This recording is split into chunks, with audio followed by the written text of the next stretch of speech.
What's going on YouTube? John here. Thank you for joining Blue Carbon Reefing. Welcome back to episode 2 of my battle with Dino flagellants. I'm going to today kind of show you some of the steps that I have taken to try to fight this thing and get rid of it altogether. We are not out of the water yet. We did make some improvement, but kind of got rid of a lot of it and then it has come back again. So this is definitely going to be a battle. So one thing that I am trying to do to help win the battle is physical removal or manual removal of a lot of the stuff. So right now you're seeing, of course, I'm siphoning the sand bed. I'm trying to keep most of the water because you really don't want to do a water change when you are battling dino flagellants. So when you are battling dinos, you really don't want to do a water change. So basically I'm trying to siphon out the sand, and then I'm going to try to keep as much of that water as possible to put back into the tank itself. But bubble scrubbing has helped a little. You can obviously see, I don't know if you can kind of tell with the camera, but there are a lot of floating particulates going around. So when I'm bubble scrubbing, I am kind of washing away and getting the corals the ability to kind of excrete some of those things. So you can really see a lot of these things kind of floating around as I'm bubble scrubbing. So it's something that I've been trying to do. I actually haven't been doing it for that long, but maybe once or twice a day for about a half an hour is all I've really been doing. But I do think that it has helped slightly with trying to clean off the corals and keep them happy. Or as far as things going on, I really wanted to show you. You can see here the sand sifting starfish are just really acting funny. They were acting like, I would say, obviously dinos is supposed to be somewhat toxic, so, like, they were not happy whatsoever. They were kind of curling up their arms, and, I wasn't sure if it was because of the toxicity of the dinos or if it was lack of oxygen. So they were acting funny like this for a couple days, but they have been just fine ever since. So the bubble scrubbing also, in my opinion, it helped with, help aerate the water and make sure that everybody in the tank obviously can breathe and help try to pick up a lot of those particulates and bring them down to the filter stock. So I did upgrade. It's going to be a separate video, but I did upgrade my filter stock holder. I kind of made a custom filter stock holder. I don't know if you guys know, but I use 5 filter stocks. I have about 3,000 gallons an hour running through the sump downstairs in the basement. I'm going to show you a picture of the old version, but essentially I had these Vertex hang on the back filter stock holders, which would work individually maybe, but they weren't watertight. They weren't. They would allow water to come around the filter stock, so the filter stocks weren't really working efficiently. So I wanted to make sure that if I was trying to remove these particulates, that I was doing everything I can to force the water to go through the filter stock and not allow it to go around the filter stock. I wanted to catch these things that I'm kind of removing from the water. So next order of business is I picked up a UV sterilizer. I opted to go for a cheap version by Jabo. I picked it up on Amazon for like less than 80 bucks. Obviously there's much more expensive versions that are a couple $100s to $800, $900. So with my water volume and size, 55 watts is really not going to be efficient to keep long term, but I wanted to try to use this kind of temporarily to help battle the problem. So I even wanted to try to hook this up without using an additional pump to the system. I already have a number of pumps that are already being kind of pumping water around, so I wanted to take advantage of that. So I opted to actually hook this up to the kind of the water coming back to the frag tank. So I kind of have a Vectra M1 that pumps over to a 300-gallon tank, and then it splits into a couple different ways. One way it goes to the frag tank and pumps the water through there, and another way it pumps through the refugium, and then it all goes back to the same spot in the original sump. But going through the frag tank, I kind of took off the lock line so I could put in a new fitting that would accommodate soft tubing, so I could actually run the water or divert the water from going into the frag tank through the UV sterilizer. Just a 1 foot or 2 foot run of soft tubing. Basically it's just going to kind of come off here, go through the UV sterilizer, then right back into the same spot almost for the frag tank. So I'm just kind of diverting it for a couple of feet and trying to use that pump. Now, in my eyes, this is just a temporary fix just to try to use the UV sterilizer to help battle the problem, but not obviously, this is not a permanent install. I'm just, kind of putting this in here now. If I find that I want to, one, go to a more permanent UV sterilizer, I'll probably buy something that maybe will hold up a little bit longer. I don't plan on this UV sterilizer hold up for, more than a year or so. So, I would obviously go to maybe investing in a better UV sterilizer that has the better plastic housing that will hold up to the UV light a lot longer. So, obviously this was just me getting this hooked up to help battle the problem. As far as dinos are concerned, they are something that will attach to the rocks, attach to the glass, attach to your corals. It attaches everywhere, but as you shut your lights off or turn your lighting schedule down, which is something that I did do, was turn my lighting schedule down from about 10 hours to about 6 hours.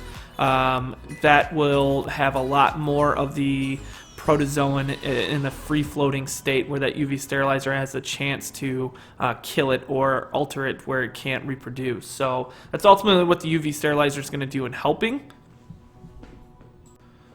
So as I'm putting the return together, I'm just kind of eyeing everything right now. So you'll see it's not going to be a perfect fit. Again, this is just temporary.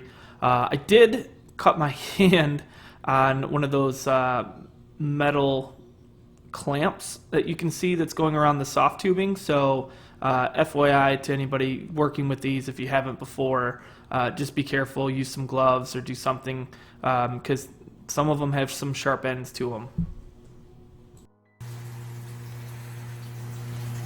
Okay, so we've got a couple air bubbles which we'll try to keep because you don't want a whole lot of air bubbles going through a UV sterilizer, but you can see that the light is on because this is illuminated, and we can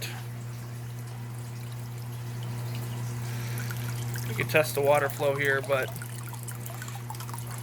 what I'll probably do is get a 5-gallon bucket and see how long it takes to fill a 5-gallon bucket and then do the math.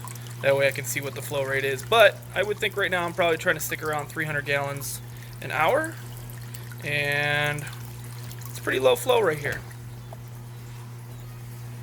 So none of this is glued right now.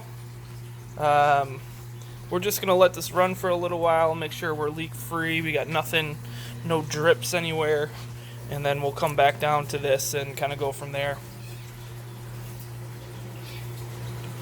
So I'm just waiting for everything to equalize, but not bad. It's working. Not perfect, but it's definitely working. 11 minutes later. Made some adjustments so we're not getting a whole lot of air bubbles going through here. There may be a few. A few's probably not going to kill anything. Also, typically you want to have the air bubbles come upwards, which they will travel upwards. So I'm going to prop this up for the time being. Right now it's been running for 15 minutes and I don't see any leaking drips whatsoever. So we are good with the gaskets. I did have to redo the gaskets, but I was not recording when I started seeing some leaking. But as of right now, we are good. I see no leaking. This is still not glued. Again, this is just a temporary thing to see if I can make this work. We got a little bit more flow going through it, but I still think, well, we'll do a 5-gallon bucket test and really truly see what happens, how much water it takes maybe to fill up a 5-gallon bucket, and we'll go from there.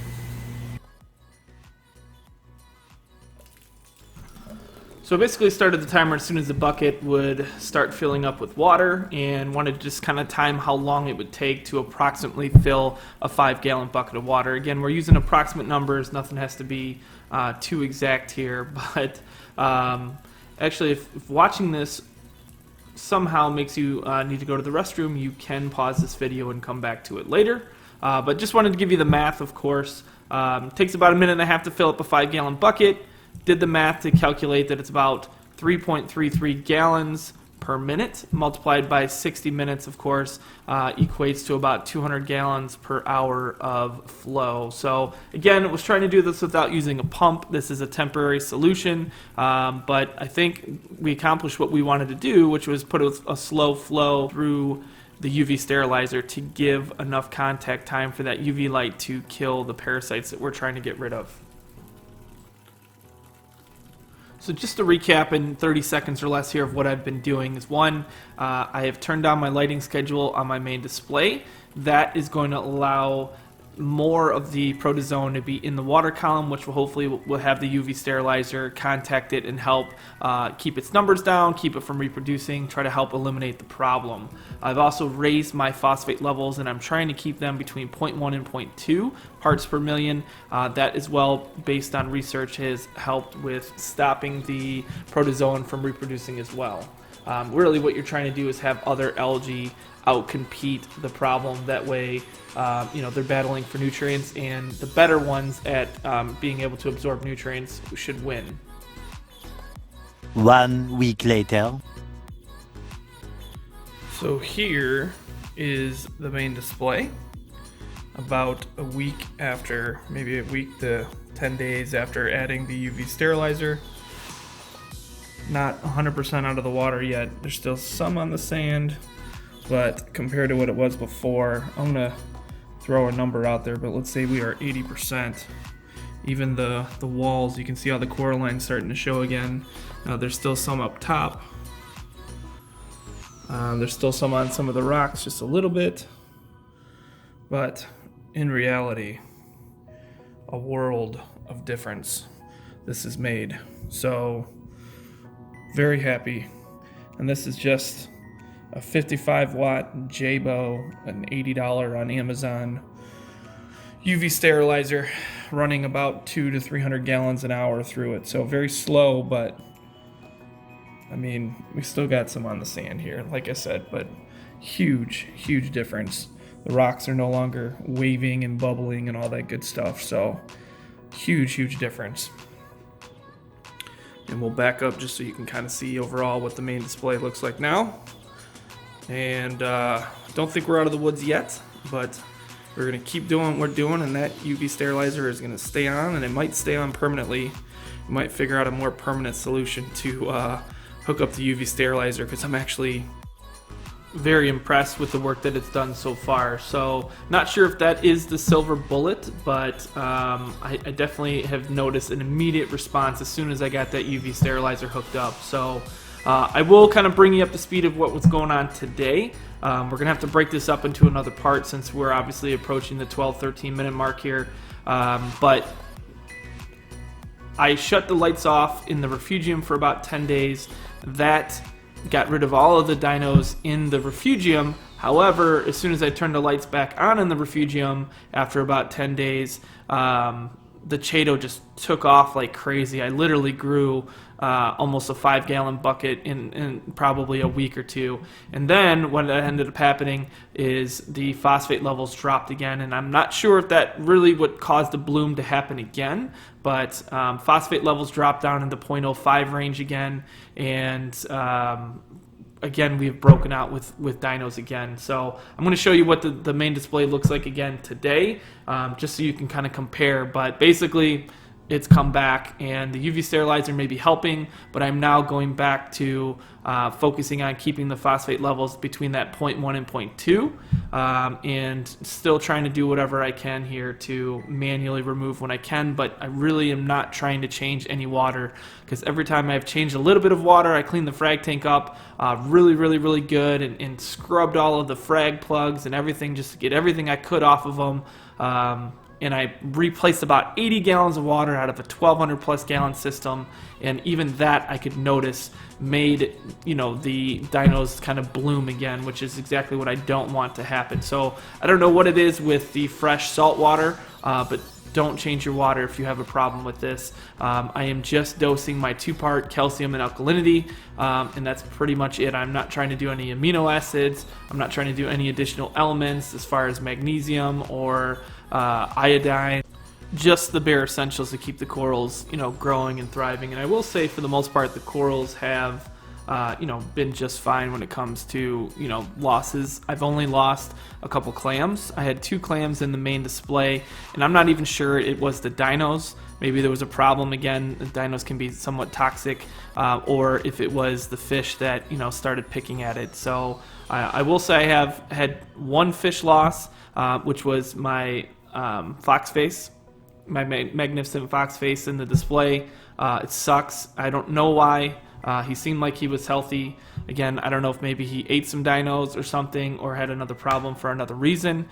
In my triggerfish, my blue throat triggerfish, has been acting sick, basically. He hasn't been eating. He's been hiding under the rocks. But that everybody else looks, happy and healthy. So I have a feeling it's the dinos, because I'm not sure what else is going on there. Internal parasites or something like that could be a problem.